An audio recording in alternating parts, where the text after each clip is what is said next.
नमस्कार। मेरा नाम भाऊ तोरसेकर। आप देख रहे हैं प्रतिवाद।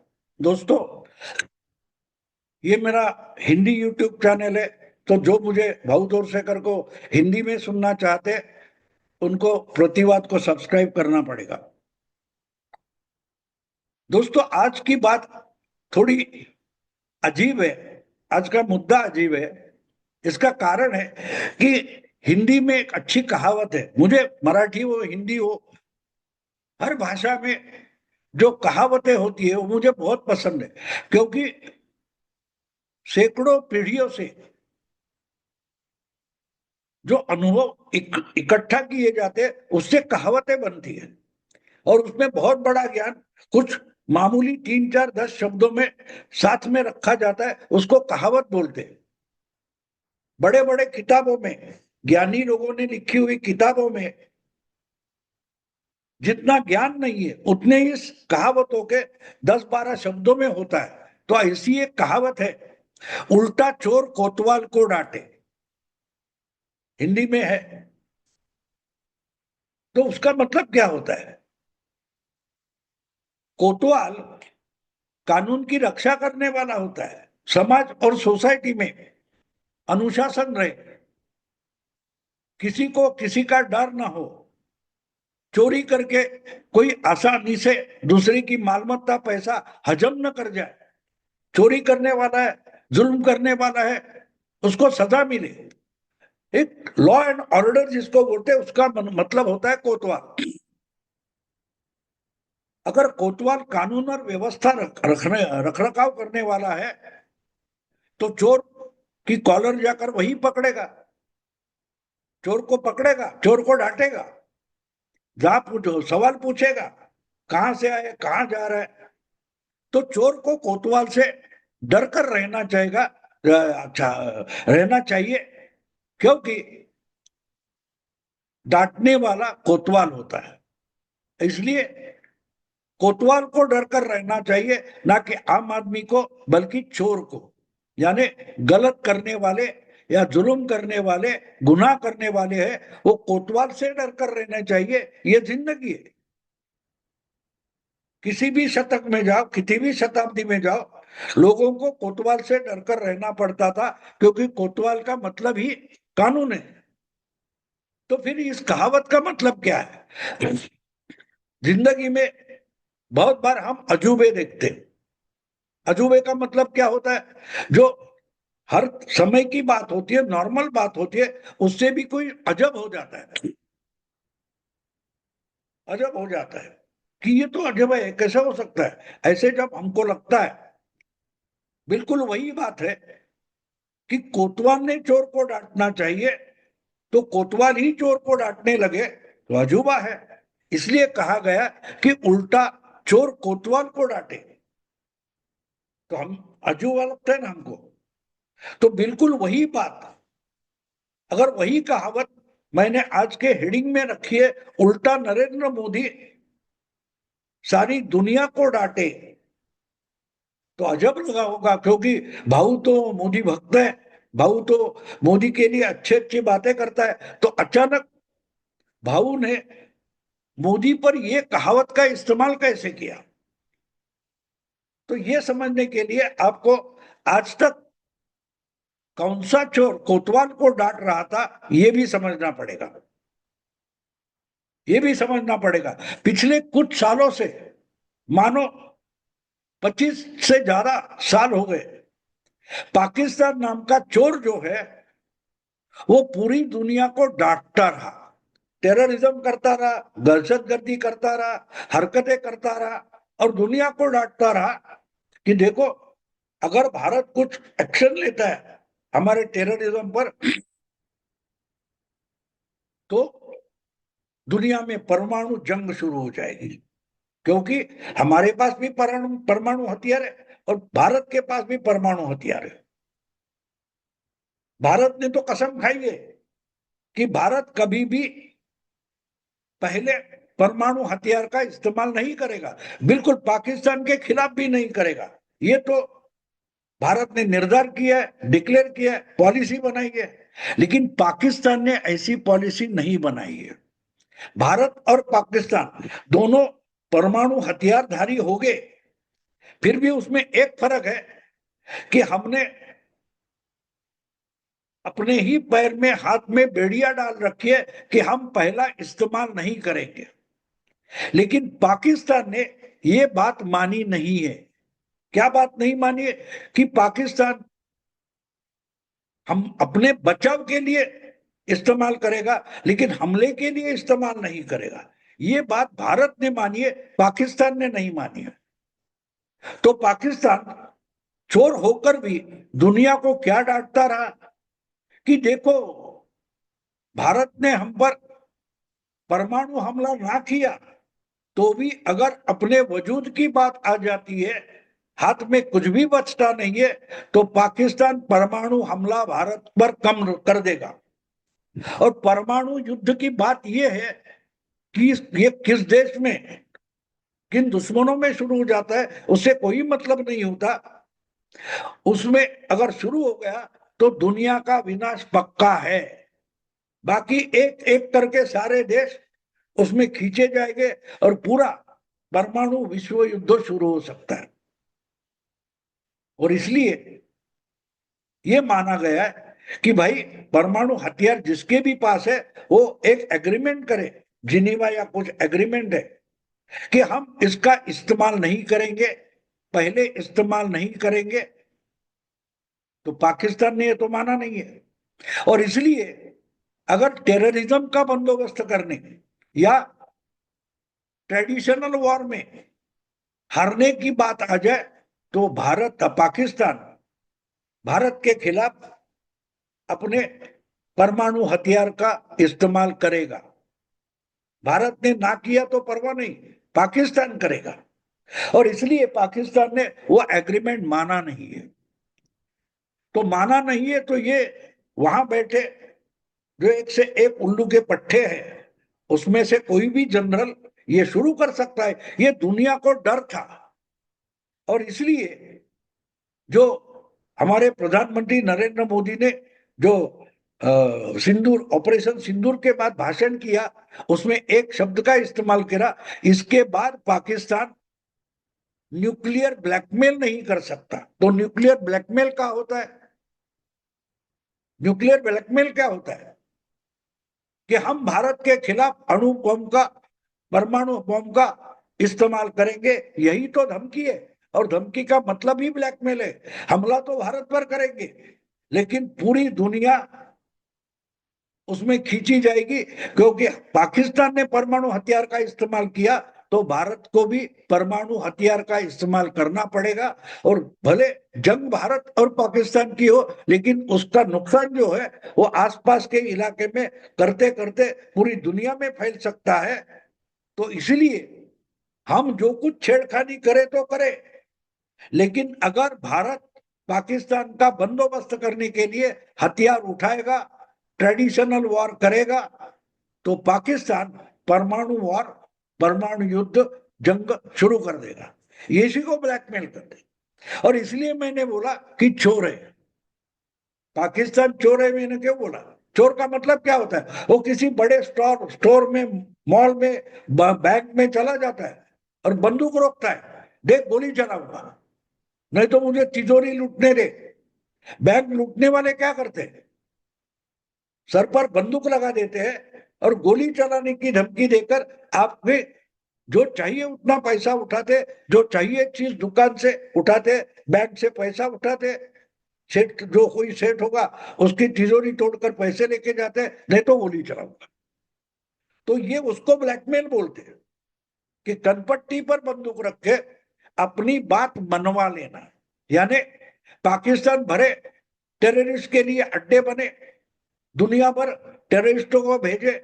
अमेरिका के ट्विन टावर तोड़ने वाला जो सूत्रधार, दुनिया का सबसे बड़ा टेररिस्ट, उसको तो आर्मी मुख्यालय के बाजू में अबोटाबाद में पाकिस्तान ने 6-7 साल छुपा के रखा था। लेकिन फिर भी ओसामा बिन लादेन का बंदोबस्त अमेरिका ने किया, लेकिन पाकिस्तान को कभी डांटा भी है? क्यों नहीं डांटा? क्योंकि बात ओसामा बिन लादेन तक मर्यादित नहीं है, लिमिटेड नहीं है। ये भारत के खिलाफ परमाणु हथियार इस्तेमाल करेगा, ये दुनिया के लिए डर था। भारत कितना डरता है बात छोड़ दो, लेकिन दुनिया तो डरती थी। हम देखते हैं कि कोई बंदूक लगाकर खड़ा हो जाता है तो आसपास बहुत सारे लोग होते हैं, उसके हाथ में हथियार है, तो लोग इंटरफियर नहीं करते क्योंकि हमको भी मारेगा साला। तो उसको ब्लैकमेल बोलते हैं, और ये ब्लैकमेल पाकिस्तान करता रहा। और इसलिए हम आज हमारे यहाँ पॉलिटिक्स में चलता है कि अरे मनमोहन सिंह ने क्या किया था जब मुंबई पर हमला हो गया, पाकिस्तान पर हमला क्यों नहीं किया। आज बोला जाता है ना, ऑपरेशन सिंदूर के बाद जब कांग्रेस वाला कोई मुंह उठाकर बात करे तो उसको बीजेपी वाला क्या सवाल करता है। 26/11 मुंबई पर हमला, 200 लोग मारे गए, क्या किया था मनमोहन सरकार ने, क्या किया सोनिया कांग्रेस गवर्नमेंट ने, ये पूछा जाता है ना। तो नहीं किया, इसका कारण वही था कि पाकिस्तान ने परमाणु हमला कर दिया, तो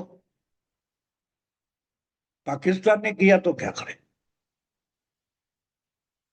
तो इसलिए आज तक दुनिया भर के बड़े देश भारत पर दबाव बनाते रहे, भाई पाकिस्तान के खिलाफ युद्ध छेड़ो मत, जो कुछ होगा थोड़ा इधर उधर करके मैनेज कर लेना, लेकिन जंग नहीं होनी चाहिए, भारत पाक जंग नहीं होनी चाहिए।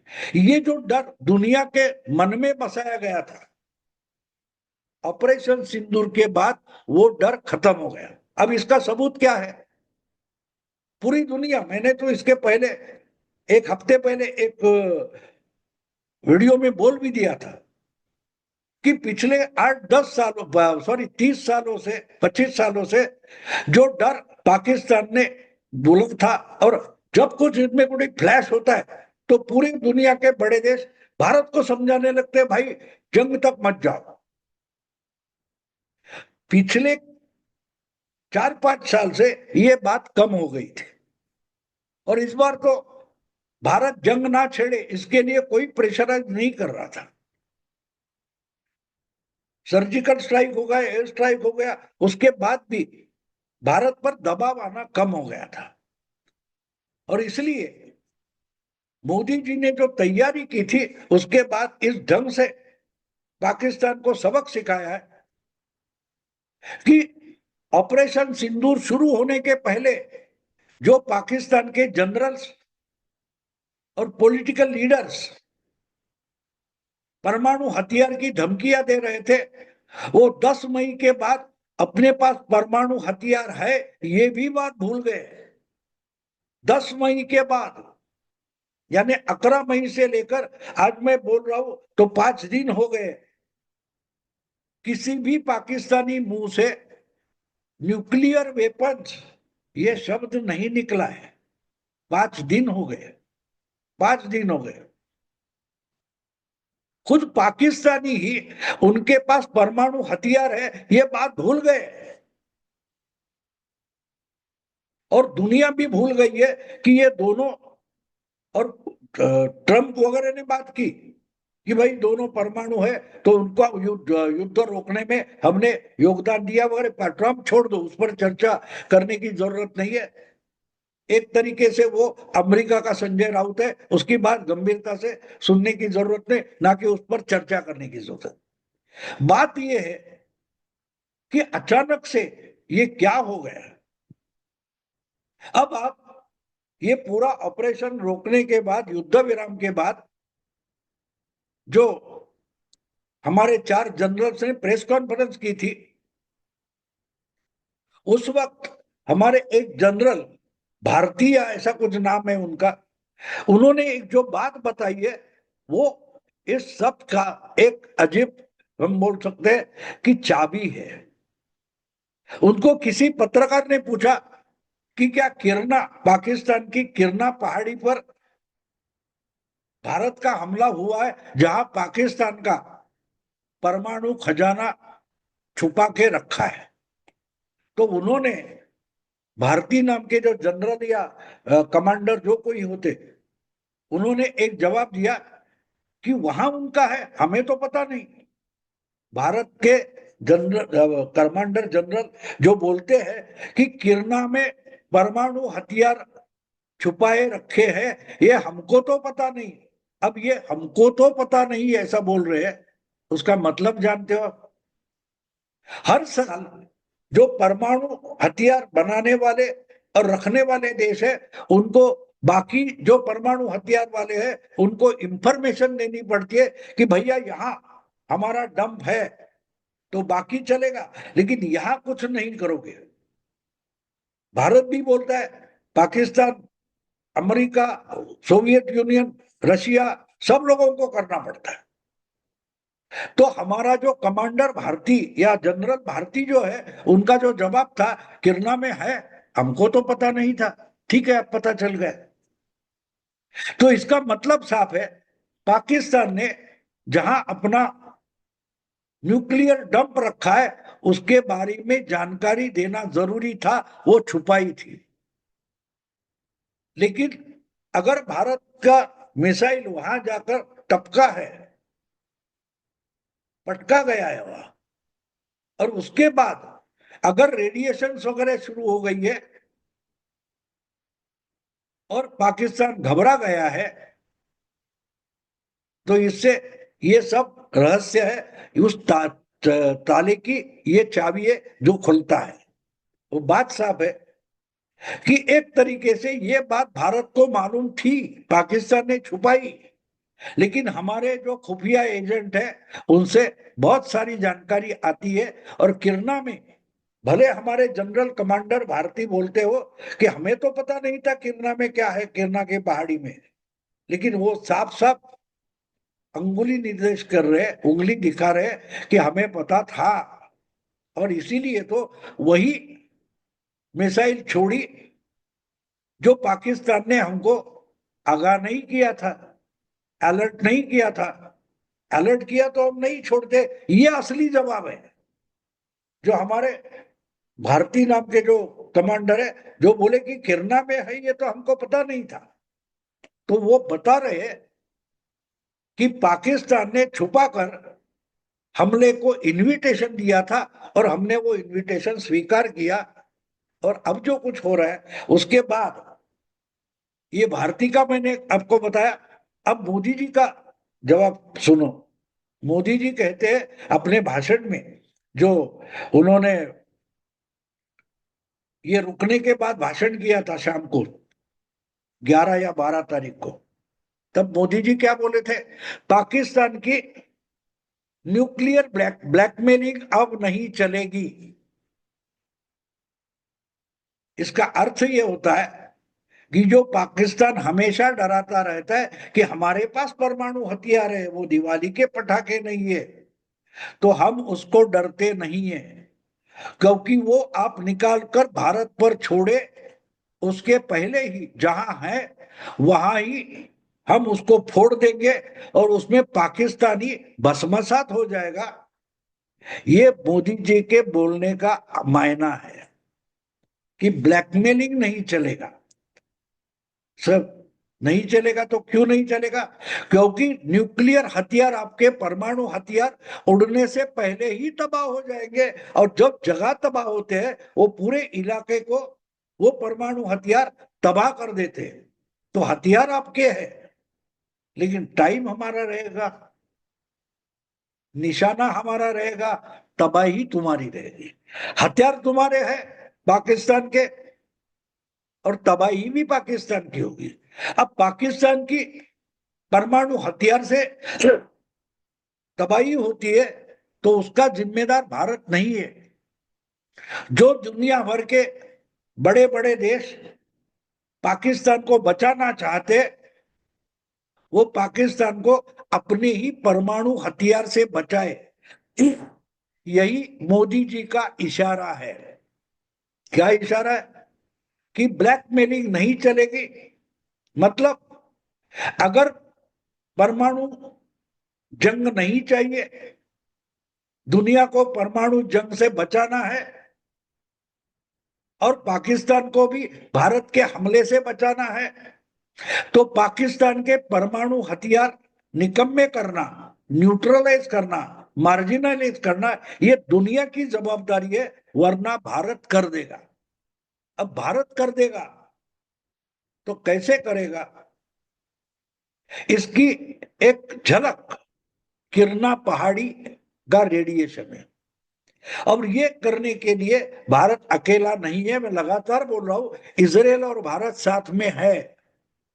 इसका पहला प्रयोग इजराइल ने 5-6 साल पहले कैसा किया, इस पर मैं एक अलग वीडियो बनाने वाला हूं। आज यही रुकता हूं। अगर वीडियो पसंद आए तो लाइक कीजिए, शेयर कीजिए, क्योंकि अब मोदी जी दुनिया को डांटने लगे।